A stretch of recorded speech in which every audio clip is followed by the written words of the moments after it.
tous et merci d'être avec nous au rendez-vous de Merci, on vous écoute. Alors c'est la cinquième émission de Merci, on vous écoute et aujourd'hui c'est assez exceptionnel parce que on va recevoir non pas une invitée mais deux invités. Alors je ne vais pas vous les présenter de suite, mais d'abord je vais présenter mes collègues et non néanmoins amis qui vont poser des questions à nos chers défunts que nous remercions de venir nous voir, en espérant qu'ils soient présents, dispo, et très sympa parce qu'on a envie quand même que ça reste dans la bonne humeur et que voilà, nous on a envie d'un moment de joie.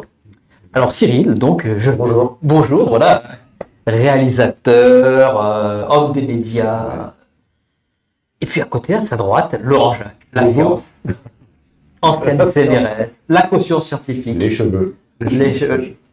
Voilà, c'est quand il y aura eu besoin d'un petit complément sur l'histoire ou sur la paléontologie, etc. Il y a Laurent Jacques. Et mes invités, alors là c'est la cerise sur le gâteau de Merci, on vous écoute. Alexandra, tout d'abord, Alexandra qui vient de Toulouse directement sur Ajaccio pour participer à l'émission. Merci beaucoup Alexandra. Merci à toi Philippe. Et on a décidé de faire un duo parce que les deux sont extraordinaires. Elle avait excellemment passé le test de la première émission de Merci, on vous écoute. C'est Vanina Chirinsky. Merci beaucoup Vanina. Merci de m'inviter, puis je suis vraiment ravie d'être avec Alexandra. Alors une fois de plus, comme on disait tout à l'heure, tu as le nez pour trouver les invités et vraiment faire les équipages qui marchent comme ça. J'avais le sentiment d'avoir deux sœurs côté à côté. Ah oui, énorme. Elles vont nous faire des vacheries, je le sens. Je ne sais pas si ça va marcher, on ne sait pas, hein, parce que, à mon avis, si vous voyez ce moment-là, c'est que ça a marché. Donc, vous pouvez rester devant votre écran, parce que les deux sont extraordinaires, que ce soit Vanina ou que ce soit Alexandra. Donc, on verra bien. En tout cas, merci à vous de vous prêter à cette expérience. Oui. C'est pas évident, tout le monde ne veut pas le faire. Moi, j'avoue que j'ai le trac, hein, franchement. Puis là, en plus, j'ai Alexandra. Alors, ça me donne autant de confiance que ça me fout le trac encore plus du coup. Donc, c'est génial. Voilà, beau challenge aujourd'hui. Eh bien, merci beaucoup. Maintenant, il suffit de commencer. Hein. Ouais, alors comment on va procéder? On va faire un tirage d'un nom. Parce que d'habitude, on tire un nom et on se connecte. Et c'est peut-être vous qui avez décidé. En fait, on a décidé de. Donc, au moment de la connexion, s'il y a une connexion individuelle de l'une. Je sais pas. La première qui a la connexion, on va faire ça au feeling. Je pense que on va rappeler juste le principe de l'émission. Vous allez tirer un petit papier dans le bocal qui est devant, avec il y a plein de personnes plus ou moins connues, enfin, surtout connues quand même, que ce soit des musiciens, des scientifiques, des personnes des médias, etc., des politiques. Et voilà, donc vous allez essayer de les canaliser et nous on va essayer de leur poser des questions. On va leur poser des questions et puis vous allez répondre. Et on verra ce que ça donne. On verra bien ce que ça donne. C'est toujours la surprise. Toujours. Alors on s'est peut-être dit que justement il y en aurait une qui commencerait à tirer et que l'autre est là. Et bien on fait un échange, une discussion pour voir ce que ressent l'autre, etc. Exactement. Alors, on fait une discussion comme si on s'amusait. Donc vous en fait vous disparaissez. Hein, on voilà. Deux. Voilà. En fait on s'occupe de deux. Mais s'il y a une question comme qui nous vient de... Peut-être qu'il y aura posé, hein, on est d'accord? Oui, on est d'accord. Alors, moi je dis honneur à Alexandra. Alexandra, à toi l'honneur.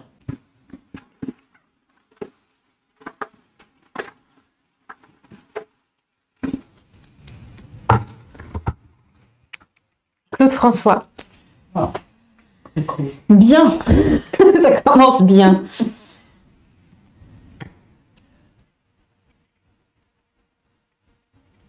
La personne ne chante. Non. Laisse-les se concentrer. Moi, j'ai les premiers mots qui me viennent, mais c'est Alexandra qui va ouvrir le bal, on me dit. Il me parle de la protection de l'enfance. Depuis l'autre côté, il aide à la protection de l'enfance.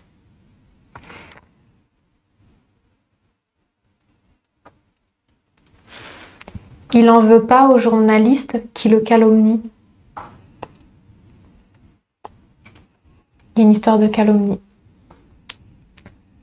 Et en fait, il aide à la protection de l'enfance. Tu as un contact direct? Ouais. Alors, c'est là où c'est génial, parce qu'on va vraiment être complémentaires. Moi, j'entends les mots stress, obsession, angoisse. J'entends rien n'est fait comme il faut.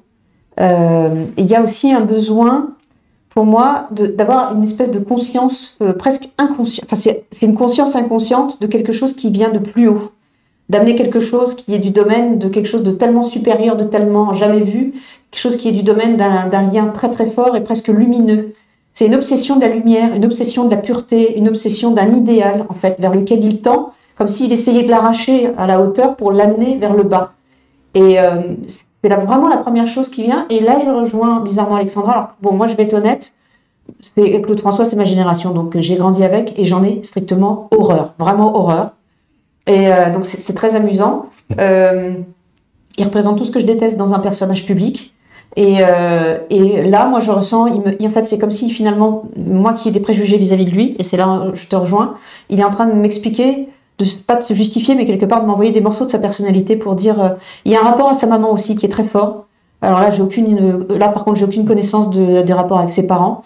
On dirait que le père est très dur ou qu'il y a quelque chose du domaine comme le père, pour moi, c'est quelqu'un de psychorigide ou de difficile ou je sais pas quoi.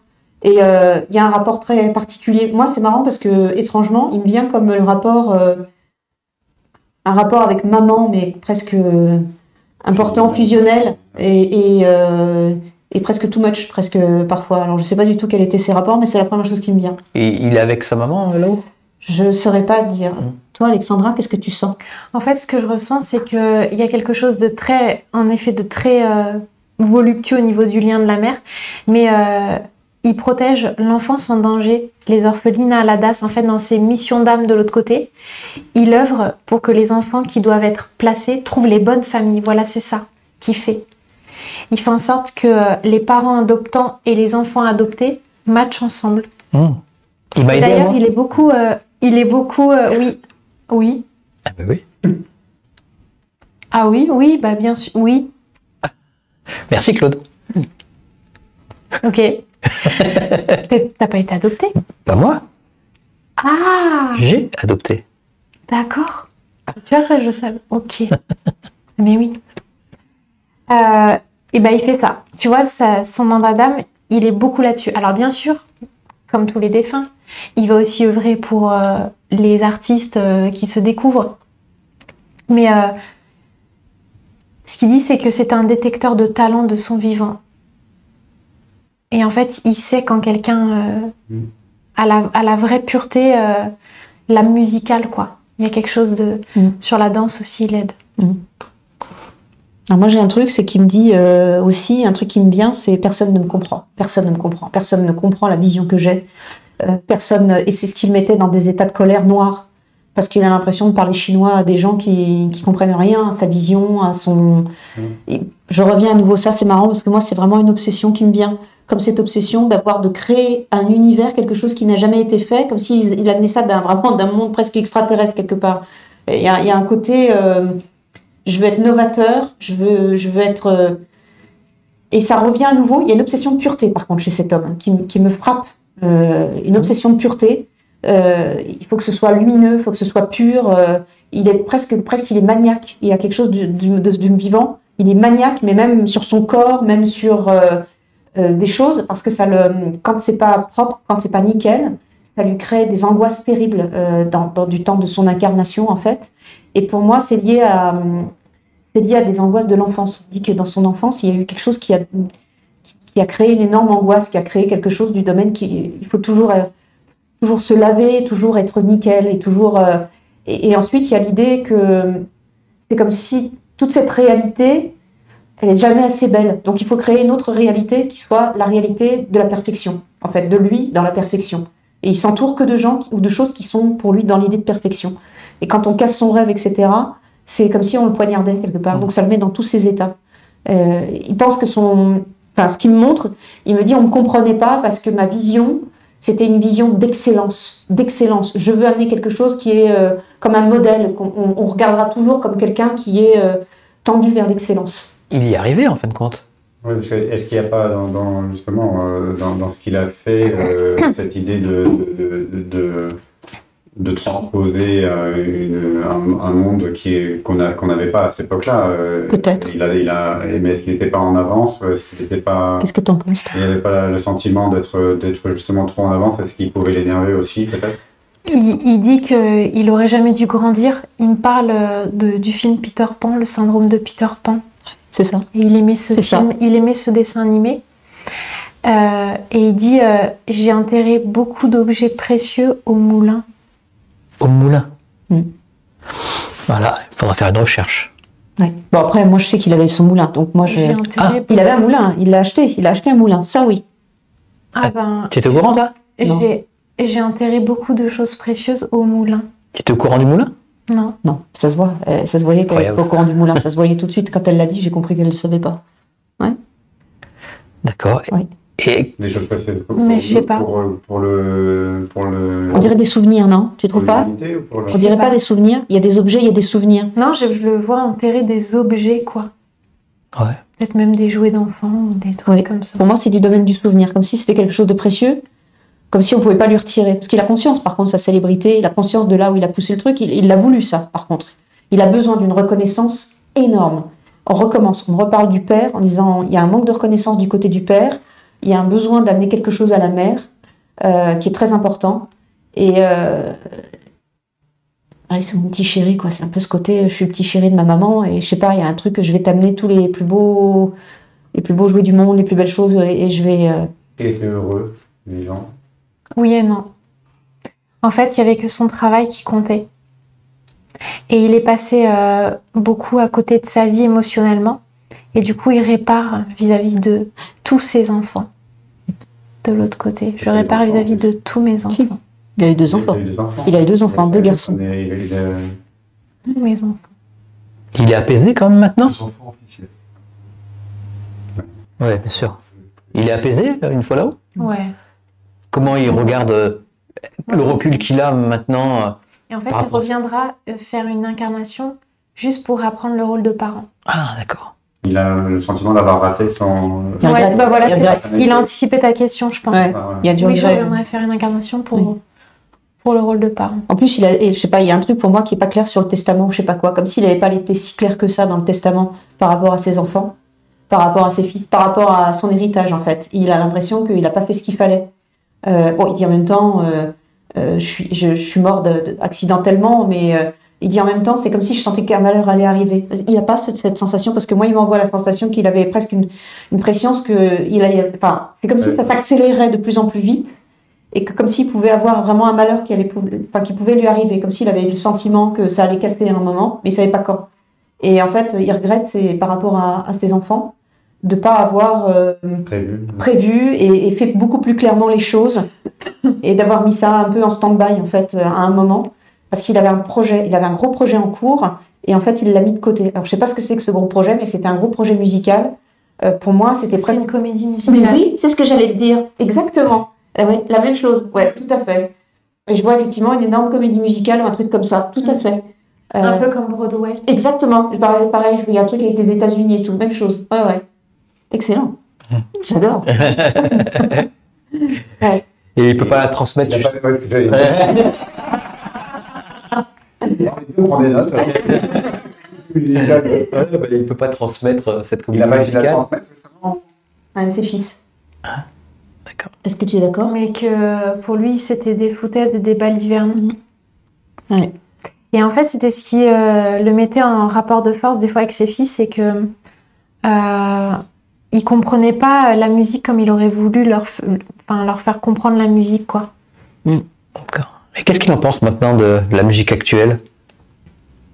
Est-ce qu'il s'intéresse aux nouveaux artistes? Non, bah bien sûr. Puis il a la connaissance de ça. Et surtout, pour moi aussi, il y a le... Il aide les paroliers, surtout. Ouais. Et puis, il y a un truc qui le fascine peut-être à la limite, même si on peut pas dire que là où il est, ça le fascine, parce que là-bas, c'est pas... de l'autre côté, il est pas blasé, c'est pas ça, mais ça lui semble pas... Mais les moyens, en fait, qu'on a de créativité, de création, aujourd'hui, les outils, en fait, créatifs, qui sont presque à la hauteur de ce que lui, il pouvait avoir comme vitesse d'exécution à l'intérieur. Il me dit, c'est une question de vitesse d'exécution. Ils étaient lents, ils étaient peu précis, et maintenant, on pourrait aller vite et précis. Et il dit, voilà.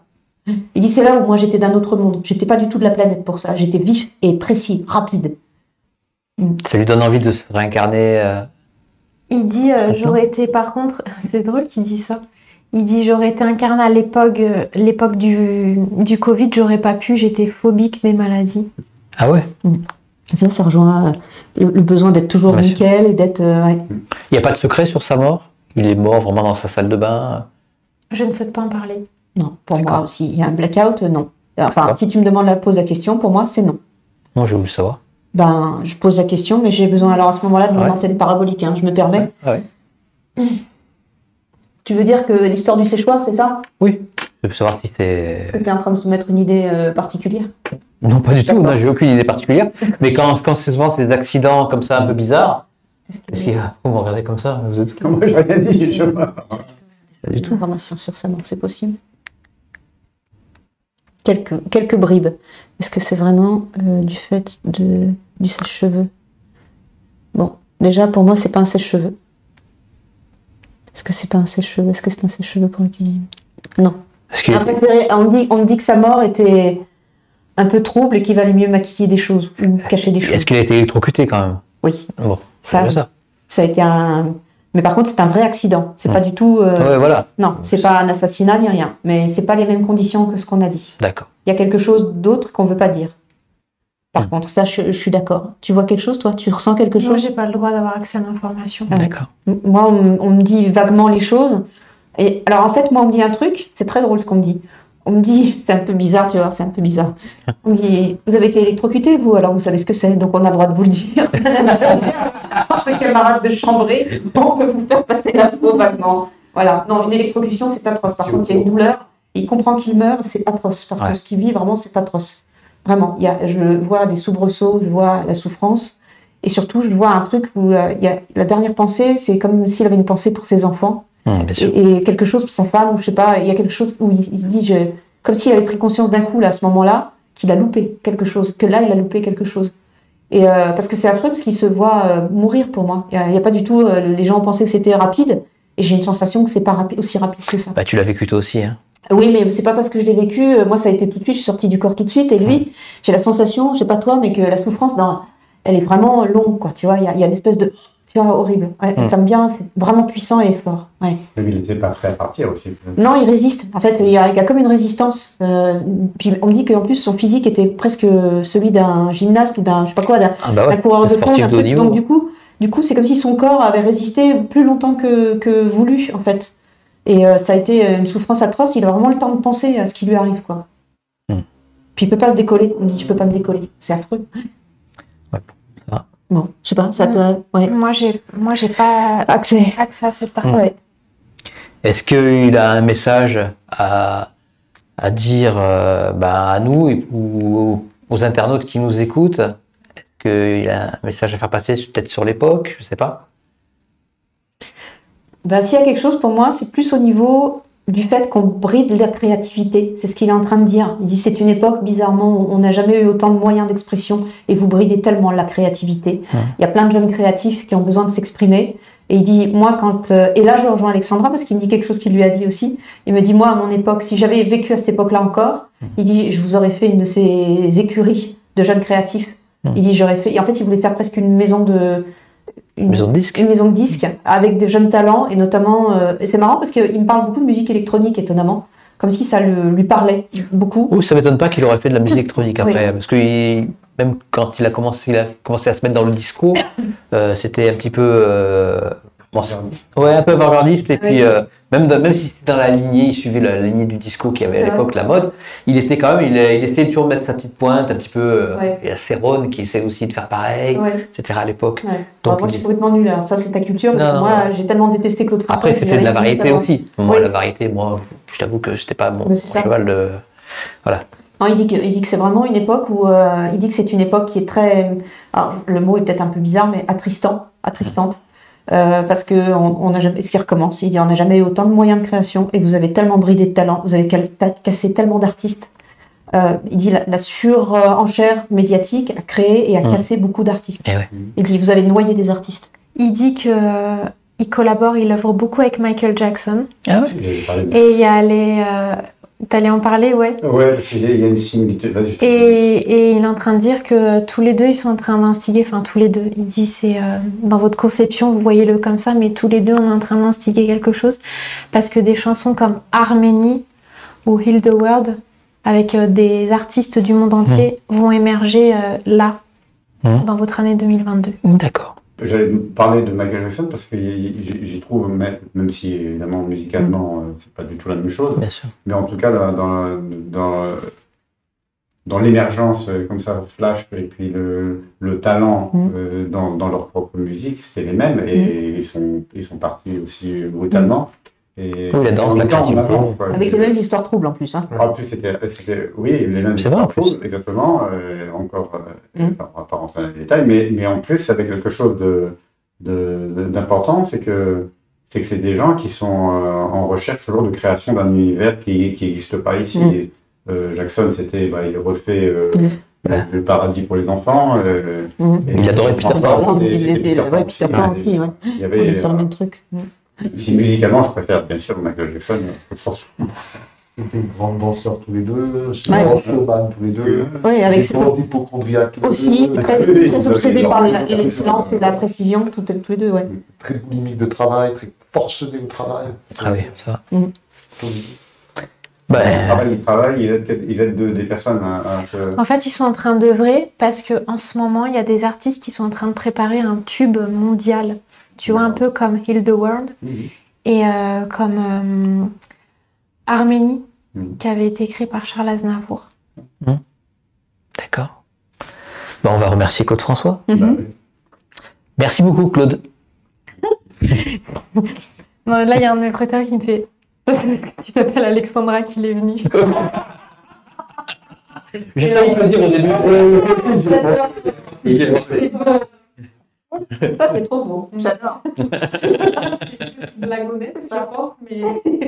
Heureusement que Dave n'est pas mort, ça aurait eu une âme.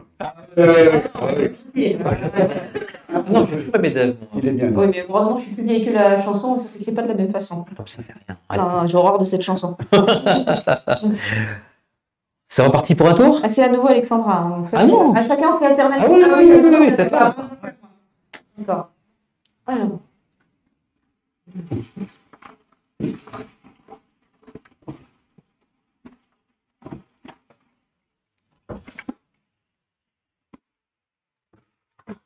Qu'est-ce que c'est ça? Mikhail Gorbatchev. C'est toi qui fais ça. C'est la meilleure quand même. Hein. Bon, on va encore parler du hasard. Un peu moins festif.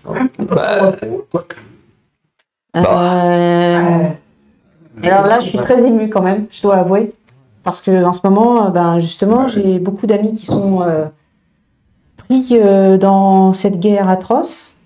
Et ma famille aussi. Et des amis qui sont du côté russe et qui sont devenus des dissidents juste avec un seul mot sur Facebook. Qui s'opposent juste à la guerre et qui s'opposent au massacre de leur propre famille qui se trouve en Ukraine. Donc pour moi, c'est un symbole de paix aussi. Mikhail Gorbatchev, il a fait des erreurs, bien sûr. On a la perestroïka, la glasnost. Je ne connais pas le personnage en soi. Je connais son œuvre, etc. Alors peut-être que je vais te flouer. Moi, j'ai envie de laisser Alexandra commencer les premiers mots. Et je pense que je la suivrai pour des choses, qu'il y a des choses très fortes qui me viennent. Pour moi, c'est quelqu'un qui a déjà existé dans l'ancien... Bizarrement, ce qui me vient en premier, c'est qu'il a déjà existé dans l'ancien empire de Russie, à la Révolution, et que c'est quelqu'un qui est revenu. Quelqu'un qui est revenu, qui faisait déjà partie du gouvernement, et qui est revenu pour instaurer quelque chose de nouveau, qu'il n'a pas pu faire avant. Et pour moi, il a, quelque part, entre parenthèses, planté une graine et raté sa mission à la fois. D'accord. Parce qu'il y a eu un retour en arrière auquel il ne s'attendait pas du tout. Maintenant, je laisse Alexandra... parce que là, moi, je suis... Ouais, je vois. Ouais. Ouais. En fait, ce que j'ai, c'est que, bien évidemment, il œuvre avec Boris Eltsine auprès de Vladimir Poutine pour qu'il cesse tout ça. Mais c'est une machine inarrêtable. On le rappelle bientôt de toute façon. Ah. Ouais, c'est marrant parce que moi je vois l'image, ce que dit Alexandra, c'est juste, l'image, c'est comme si c'était un espèce d'automate qui s'est emballé Et je m'excuse, voilà, ça tombe. Et ils essayent de le débrancher, quoi. C'est comme s'ils essayaient de sans arrêt de débrancher. Il n'y a rien à faire. Si la machine est emballée, ils n'arrivent pas à le débrancher. Bon, après, Yeltsin, pour moi, t'en parles, c'est drôle, parce que pour moi, c'est quelqu'un qui est en train de se faire pardonner. Oui, tout à fait. C'est fou, hein, c'est génial. Qu'il n'a pas réussi à faire. Et en fait, c'est comme un grand frère délinquant et le petit frère fait la même chose. Ouais. Et du coup, c'est aussi en son pouvoir d'enrayer la machine Poutine. Ils ont ce pouvoir? Ah ben, ils ont cette capacité. Après, le vivant, l'être vivant, a toujours son libre arbitre. Mais eux, ils peuvent se manifester par des malaises qui vont intervenir à l'intérieur de lui dans sa vibration, quoi. Ça fait comme des interactions, tu vois, comme les ondes d'une radio qui se brouillent, ça fait bzz, bzz, bzz. Donc, c'est drôle ce que je vais vous dire. Il dit, mais même tous les plus grands dictateurs et terroristes de guerre œuvrent avec nous pour empêcher tout ça, puisque ceux qui sont repartis de l'autre côté et qui ont fait n'importe quoi, ben forcément ils se rendent compte du chaos qu'ils ont mis sur Terre et ils réparent, quoi, puisqu'ils sont dans la vérité. Et même ça peut faire halluciner tout le monde, mais même les pires terroristes sont dans la lumière, quoi. Et quand tu dis qu'il va être rappelé bientôt, est-ce que c'est déjà prévu? Oui. C'est prévu. C'est prévu. D'accord. Jamais. Je sais pas pourquoi, il y a Rasputin qui me vient aussi à l'esprit. En même temps, comme s'il y avait eu cette conscience-là de dire que Rasputin avait prédit ce qui allait arriver et que ça n'arrête pas, en fait. C'est comme si la bombe recommence. Alors, moi, je vais être honnête avec les spectateurs, je suis d'origine russe. Donc, et mon arrière-grand-père était ministre des Beaux-Arts et le dernier chambellan du tsar Nicolas II, il a connu Rasputin. Et je sais pas, il y a un truc étrange parce que on a Poutine, Rasputin, ça me vient ensemble, en fait, bizarrement. Vous êtes sûr? Parce que quelqu'un a mis Mikhail Gorbatchev, mais il n'est pas mort. Hein. Mais moi, c'est ce que je reçois quand même, hein. C'est bizarre. Tout à l'heure, je suis un peu emmerdée parce que pour moi, il n'est pas mort. Hein. Donc je suis un peu... Mais bon, comme moi, je reçois les états d'esprit des gens, je me dis pourquoi pas. Il n'est pas mort. Il n'est pas mort. Hein. Mais non. Il est toujours vivant et il est en résidence. Il est enfermé, il est en résidence. Et il est très malade. Et il a perdu une grande partie de ses capacités mentales. D'accord. C'est Yeltsin, alors comment ça se passe quand c'est Yeltsin. Yeltsin, il est mort, mais pas lui. Donc là, vous captez. J'en profite pour donner la date de naissance de Marc Fontaine. Mais pour moi, Gorbatchev, il est toujours il est en résidence. Et pour moi, ils ont fermé sa gueule. 2 mars 1931. Alors quand tu captes quelque chose, Vanina ou Alexandra, s'il est vivant, qui captez-vous? Ben là, pour moi, c'est Yeltsin.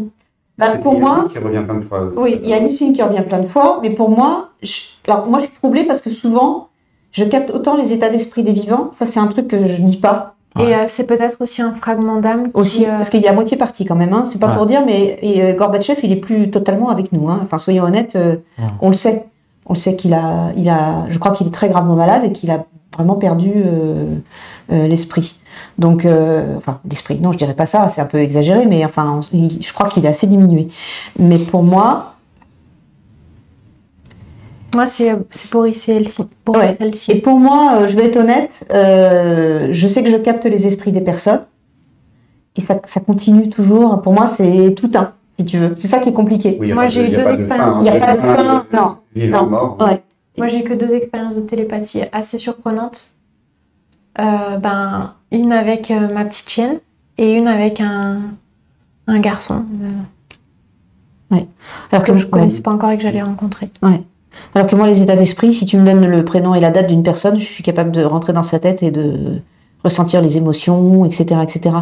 Donc, en fait, c'est comme si... Alors, moi, je demande, et si je demande, c'est comme si quelqu'un pêchait dans son esprit et me le mettait dans l'esprit. Pêchait comme une louche. Et on me verse dans l'esprit en disant, si tu veux savoir, alors c'est plutôt ça, c'est plutôt ça. Après, par contre, quand tu me demandes par rapport aux informations qui se mélangent par rapport à Rasputin, par rapport à tous ces trucs-là, là, pour moi, il y a quelqu'un d'autre qui vient et qui me donne des informations qui sont peut-être d'une autre strate. Et si on peut différencier ça. Mais comme je suis en concentration, pour moi, ça fait un bloc. En plus, c'est compliqué. Moi, je suis vraiment impliquée là-dedans. Ouais. Moi, j'ai des ancêtres qui sont là et je sais que j'ai ma famille russe qui est toujours très impliquée par rapport à ça. Donc, je suis pas capable, comme Alexandra, d'identifier qui me parle exactement sur le moment. Et si ça se trouve, j'ai des informations qui me viennent pour le coup directement de membres de ma famille qui faisaient partie du gouvernement à l'époque et qui me donnent les cartes des enjeux, etc. Après, me dire que lui, il est enfermé, etc. Peut-être que j'ai pas accès à l'esprit de Gorbatchev, mais peut-être que j'ai accès aux informations qui le concernent par rapport à son état actuel et par rapport au fait qu'il est enfermé. Et là, moi, c'est mon protecteur qui fait la traduction, mais c'est Elsine qui est complètement connectée à lui. D'accord. D'accord. Ça me rappelle un rêve que j'ai fait. Alors ça, je sais pas si c'était un rêve à message, mais j'avais fait une nuit un rêve de Poutine. Il avait fait recréer en 2018 un bureau en Biélorussie qui était exactement similaire à celui du Kremlin pour qu'on croie que quand il est filmé, il est au Kremlin, alors qu'en fait, il était en Biélorussie. Et je voyais quelqu'un dans son entourage l'étrangler d'un fil rouge avec un fil rouge. Et de toute façon, ouais, il y a beaucoup de vendus et il y a beaucoup de complotistes aussi autour de Poutine, quoi. On parle d'une explosion aussi. Je sais pas pourquoi on parle d'une explosion. Ça te dit quelque chose, ça? Non. Ouais, je sais pas, je vois une explosion, je vois quelque chose de... Alors je sais pas si j'arrive pas à savoir si c'est l'explosion d'une alliance de pays, ou si c'est vraiment une explosion qui va se créer, mais on montre une explosion. Et moi je vois plutôt une explosion d'alliance, une explosion d'alliance.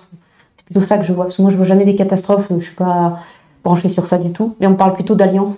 Il y a des alliances qui sont faites, notamment il y a l'Allemagne dedans. Il y a une plaque d'alliance, je sais pas, il y a quelque chose... et il y a un des pays de l'Est aussi qui, je sais pas, qui...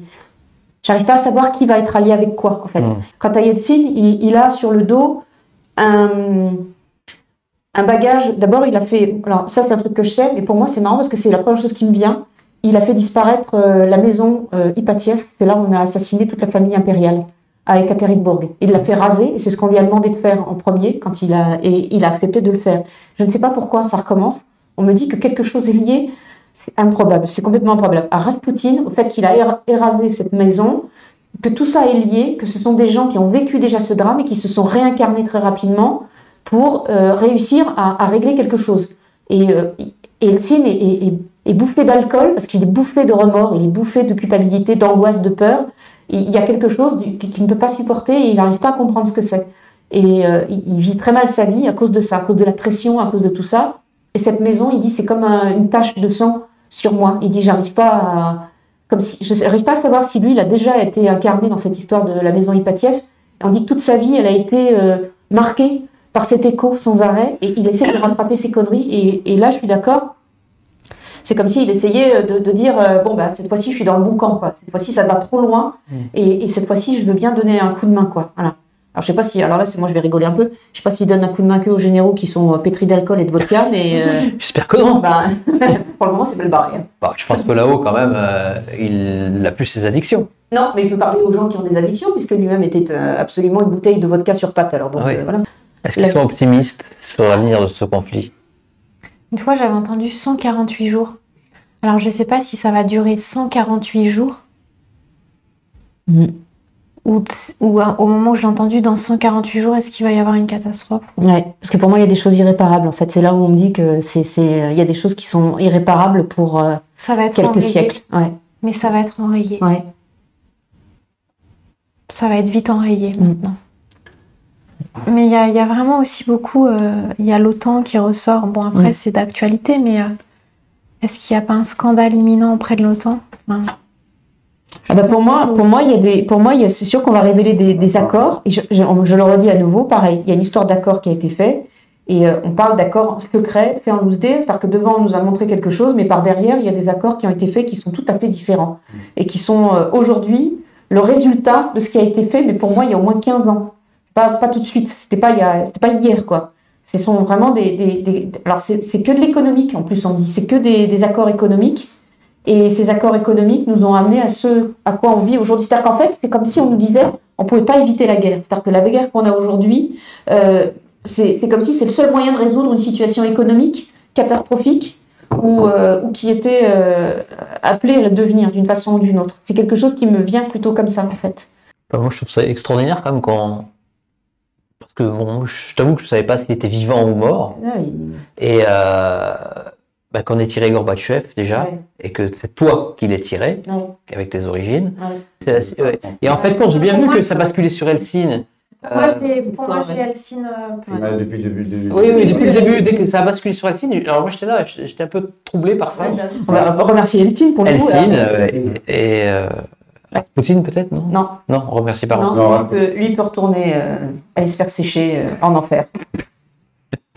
Bon ben, on remercie tous les bienveillants qui sont venus nous voir. Voilà. Merci beaucoup. Mon arrière-grand-père haïssait Rasputin. Et à juste titre. Bon, toujours en forme? Ça va? Ouais. Bon. On pourrait canaliser Rasputin d'ailleurs. Ça aurait pu être rigolo. Je crois qu'il y est là-dedans. Mais il y a pas un moment, non, je pensais que tu l'avais. Que j'allais- Excusez-moi, j'étais un peu Si tu perturbé. veux moi. que je canalise Rasputin, je peux le faire, il n'y a pas de souci, parce que là, c'est frisant presque. Ah ouais? C'est presque frisant. Ça t'intéresse, ça t'amuse? Tu veux essayer? Tu veux l'essayer, Je lui? sais pas si j'aurai accès. T'as sa date de naissance? Bien sûr. On tente le coup? Allez. On s'amuse Pour un le coup, peu? là aussi, on sait pas s'il est mort. S'il est mort. On s'amuse? On s'amuse, on s'en fout, Vas-y, hein? oui, oui. Au point où on en est. Bah ouais. Ouais. Quel personnage? Ah là, pour le coup, oui. Par contre, mes ancêtres vont se retourner dans la tombe, mais ça va être amusant. Grigori. Il faisait peur, déjà, hein, carrément. Oui, oui, les photos, enfin, c'est très bizarre aussi. Alors, 21 janvier 1869, et son départ, donc, non pas céleste, a priori, hein, non, En plus- 17 décembre 1916. Donc, 21 janvier 1869. 17 décembre, ça me fait bizarre, c'est la 17 date, décembre 1916. la date de retour céleste de ma maman. 17 décembre. Encore un hasard. Alors, chemin de vie 1, mandat d'âme 1, si j'ai bien calculé, si je ne me suis pas trompée dans mes calculs. Il y a quand même l'énergie de je dois absolument réussir quelque chose. Et il y a l'idée de, au début de ma vie, j'ai triché, mais j'ai eu comme une grâce céleste avec la guérison. Pour moi, déjà, il y a un manque de mère aussi au début. Il y a un problème avec la mère pour moi, déjà qui vient en premier. J'ai les loups aussi qui hurlent. Ouais, J'entends beaucoup il y a l'appel ouais. des loups. Bon, après, il y a la pauvreté, il y a la difficulté, il y a des choses comme ça. Par contre, moi, je suis assez d'accord avec Sandra. C'est quelqu'un comme s'il avait déjà la conscience d'une mission très, très tôt, très, très rapidement. Et puis, alors pour moi, il y a une conscience de la mission, mais pas avoir encore les moyens pour l'incarner. Comme si c'est quelqu'un qui, effectivement, à un moment, allait un peu faire l'escroc sur ce qu'il incarne. Bizarrement, c'est comme si finalement son vœu était réalisé. Ouais, il y a un peu de ça. Il s'est laissé surprendre par la magie de la vie, en fait, la magie de ses demandes.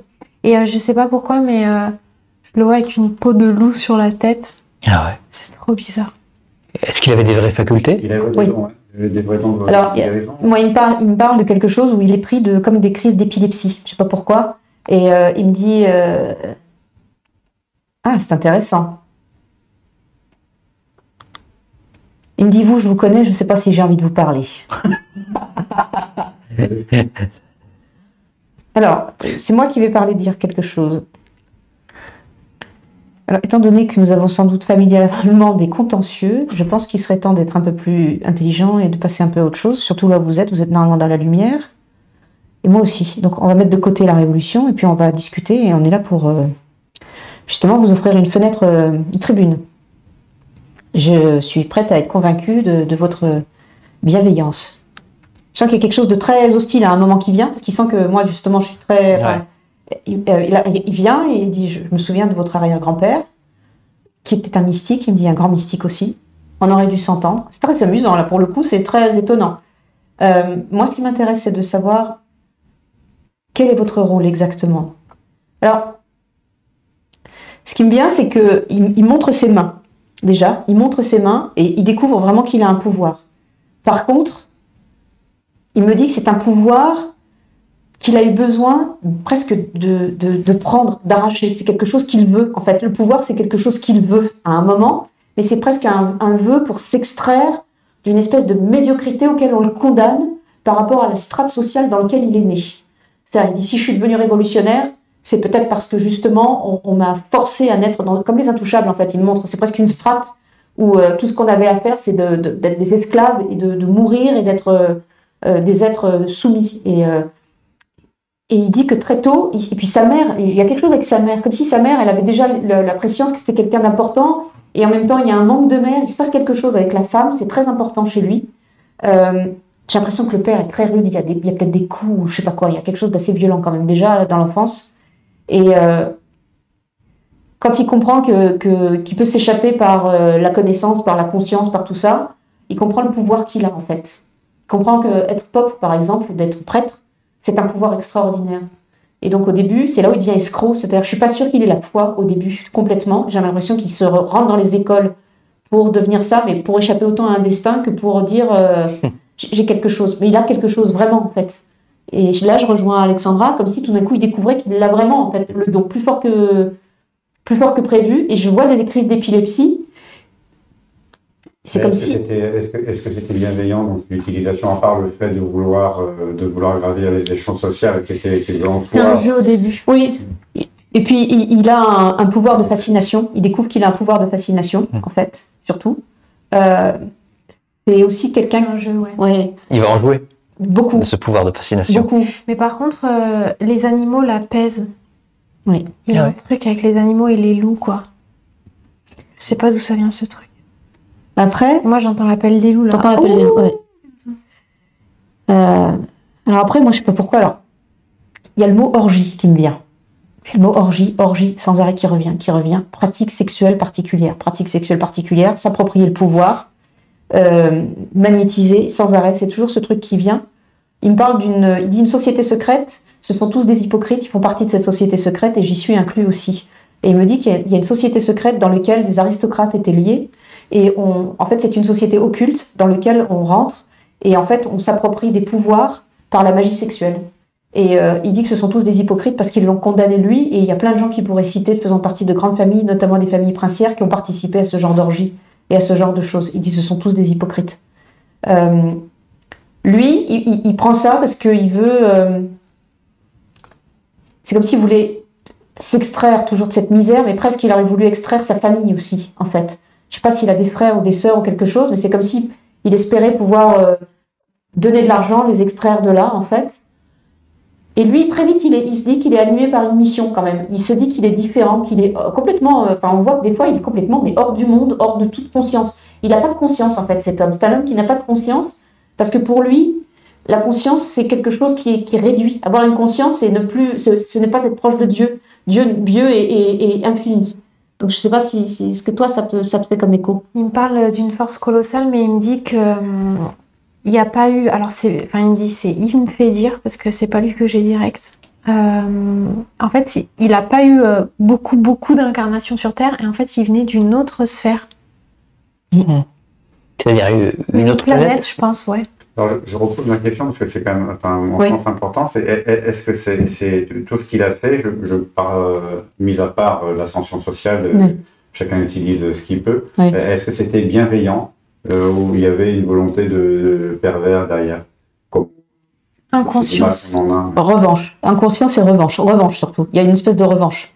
C'est-à-dire découvrir que ce pouvoir lui ouvre toutes les portes aussi.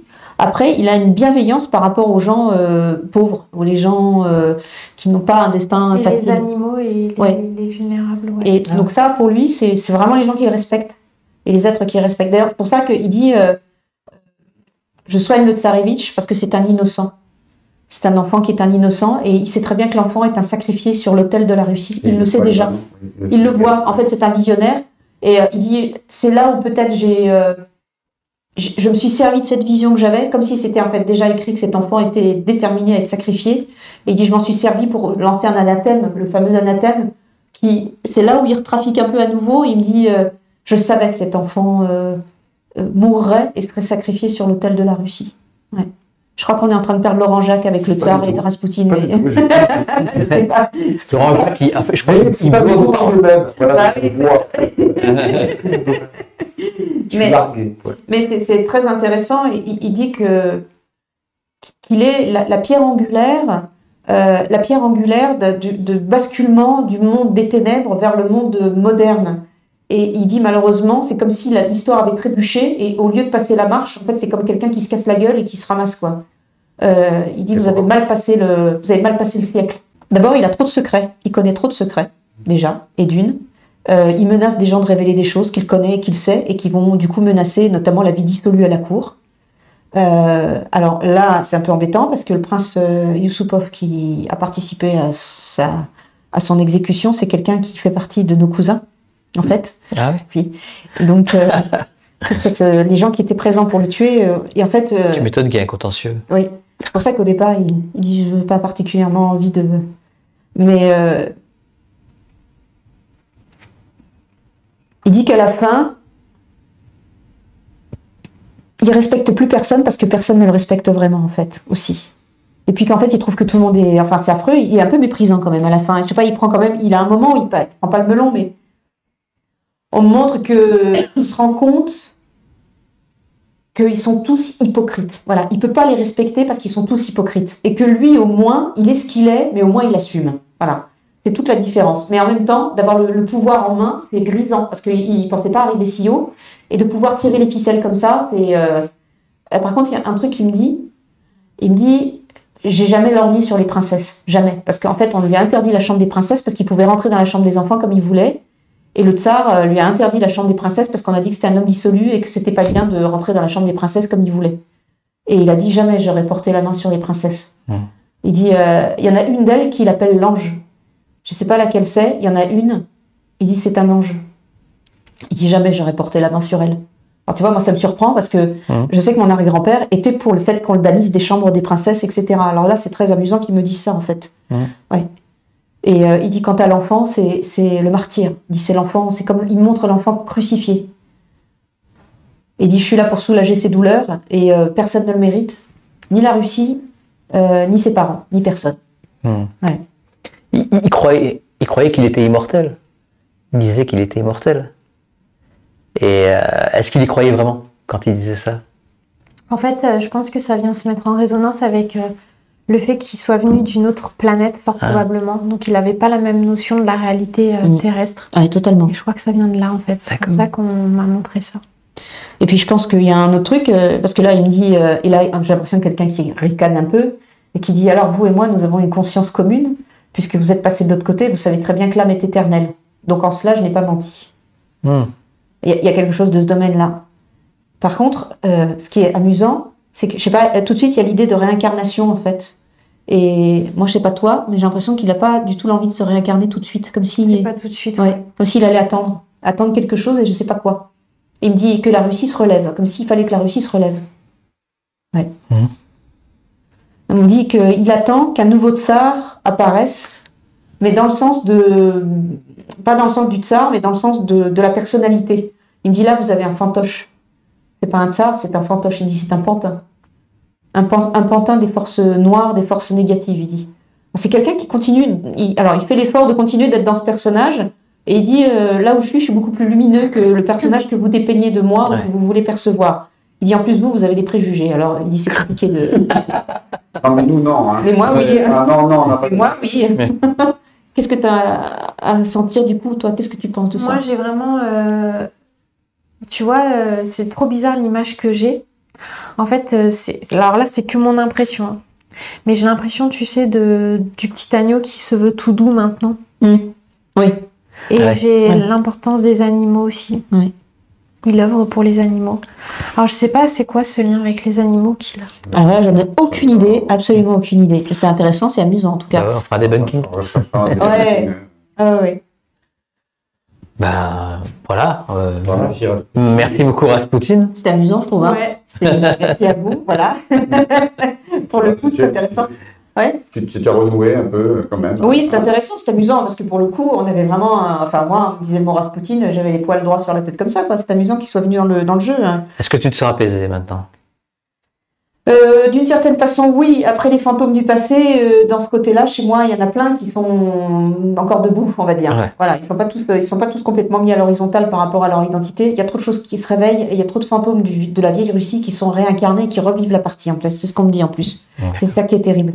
Ouais. On s'en fait un petit dernier? Allez, c'est toi qui tires cette fois-ci. Allez. Ouais. Allez, c'est parti. C'était le bonus, là. Bah oui, c'était un petit bonus. C'est un spécial Russie.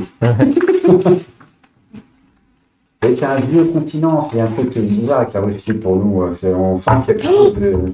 Rasputin. Mais non. Donc je pense que c'était un vrai clin d'œil. C'était énorme. Ça fait trop beau. C'est trop drôle. Alors il y en a 200, hein. Plus de 200 même. Bon, est-ce que le hasard existe? On va pas se poser la question. Ce serait pas du hasard. Par rapport à ta question pour les animaux, il me dit c'est parce que quand j'étais beaucoup plus jeune, j'étais attachée vraiment aux animaux. Mais on m'a interdit d'aimer les animaux. D'accord. Donc voilà. Bah, merci Rasputin encore une fois. Incroyable. C'est magique. Au-delà. Ça fait beau alors. Alors, C'est le hasard, Laurent. Une chose sur 300.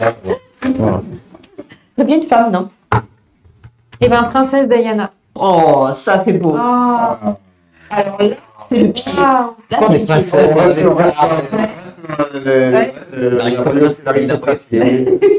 Enfin là, c'était un peu plus... Bon. Ça, c'est magique, c'est génial. Elle dit qu'elle aide sur Terre. Tous les gens qui ont des chagrins d'amour peuvent demander son aide. Dans les missions individuelles, alors je sais pas si elle doit être en mission 2 ou... Je vais regarder. Ouais. Ouais, je veux bien. Il y a un truc avec les enfants aussi. Il y a les enfants, mais il y a aussi les mères célibataires. Et les gens qui sont dans le deuil, qui ont perdu un parent, un enfant, et qui ont des chagrins affectifs inconsolables. En fait, elle est très présente là-dessus, en mission d'âme personnelle, on va dire. Alors, date de naissance, 1er juillet 1961. Et retour à la lumière, 31 août 1997.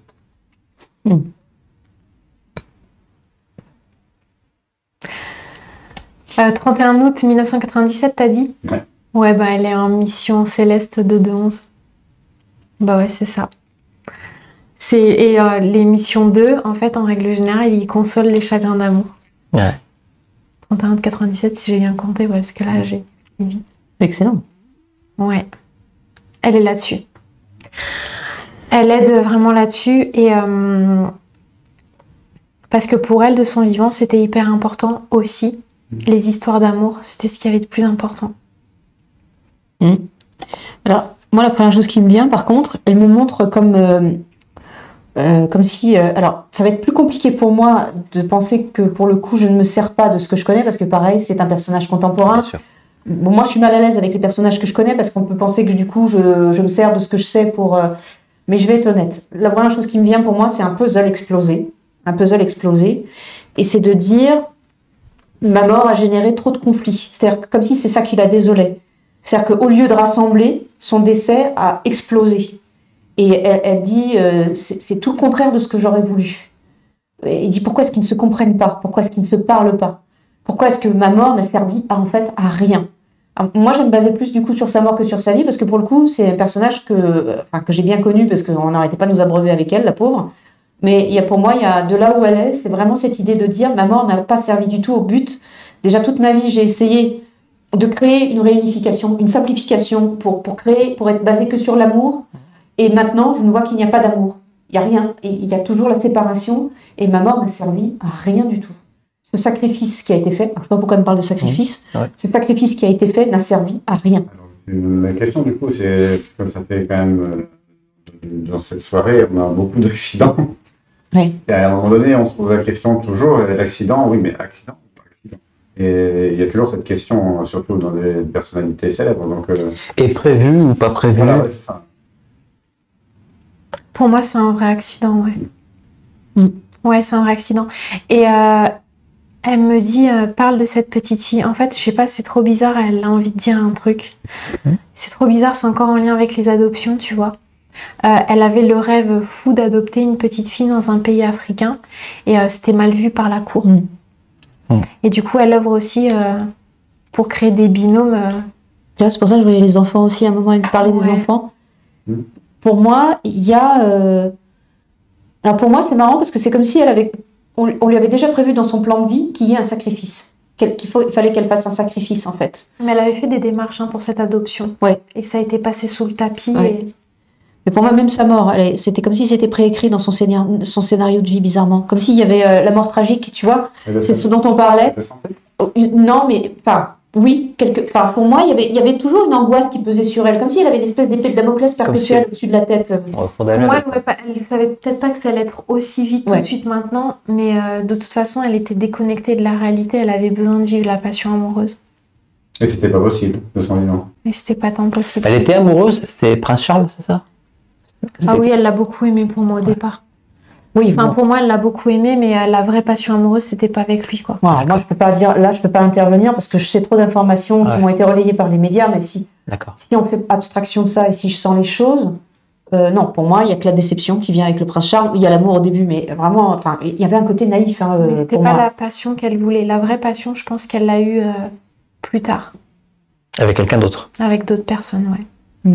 Mais pour moi, il y a une déception. Il y a une déception. Et sans arrêt, c'est le mot déception qui revient. Comme s'il y avait une perpétuelle déception sans arrêt. C'est comme si à chaque fois elle passe, déception. Hop, elle passe, déception. Hop, elle passe, déception.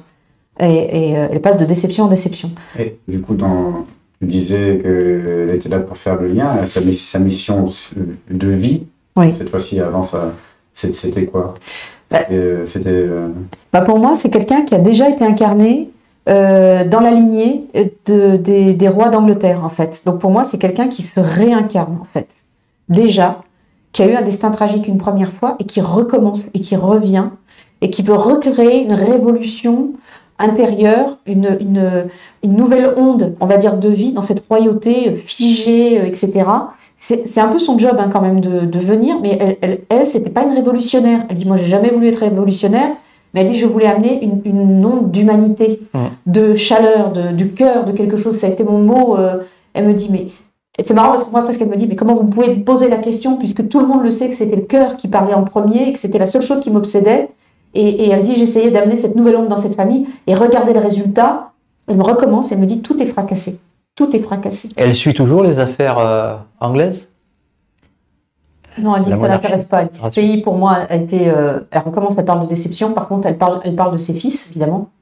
Elle est très. Par contre, elle a beaucoup de peine pour son fils aîné, parce qu'elle dit qu'il est appelé à de grosses responsabilités, beaucoup plus importantes, parce qu'elle dit que la situation internationale a beaucoup changé, beaucoup évolué. C'est beaucoup moins léger, malgré tout, que elle, quand elle allait. Alors là, c'est une information que moi, je sais, mais elle me le montre. Elle me dit, vous connaissez cette information quand j'allais sur les champs de mines et qu'on montrait les enfants qui sautaient sur des mines, etc. Elle dit, à l'époque, c'était juste le début. C'est-à-dire que le monde que mon fils va devoir gérer, c'est un monde encore plus cruel et plus dur. Et elle dit, je regrette beaucoup que mon fils aîné doive affronter ça. Elle dit, c'est comme s'il n'était pas prêt. Comme si, émotionnellement, c'était quelqu'un qui avait trop de poids sur les épaules. Elle parle aussi d'une forme de regret de s'être coupée trop tôt de l'Union européenne. Comme si le Brexit avait eu lieu beaucoup trop tôt, quoi. Comme s'ils avaient envie de faire machine arrière, mais qu'ils étaient trop fiers. Mais elle dit que l'Angleterre réintégrera l'Union européenne. Elle a de l'influence sur les dirigeants anglais? Oui. Ouais, beaucoup plus qu'on ne pense, bizarrement. On dit que c'est un grand personnage, hein, c'est pas seulement la femme. Elle a eu beaucoup d'incarnations d'hommes. Oui, tout à fait. On dit que c'était un homme d'État aussi à un moment, et que c'était un être beaucoup plus. Que c'était un être beaucoup plus dominant et beaucoup plus meneur que pourquoi on l'a fait. Mais elle l'avait, puisqu'elle dit sur le terrain, ça se voyait. Elle dit, quand on me mettait sur le terrain, ça se voyait. Elle dit, là, je retrouvais ma trempe d'homme d'État. Est-ce que là-haut, elle côtoie Margaret Thatcher? Tu vois, pour moi, là, j'ai pas accès, je dirais que pour le moment, non. Alors, tu vois, c'est là où toi, tu dis oui et ouais, moi, parce non. qu'en fait, il y a une reconnexion, une refusion.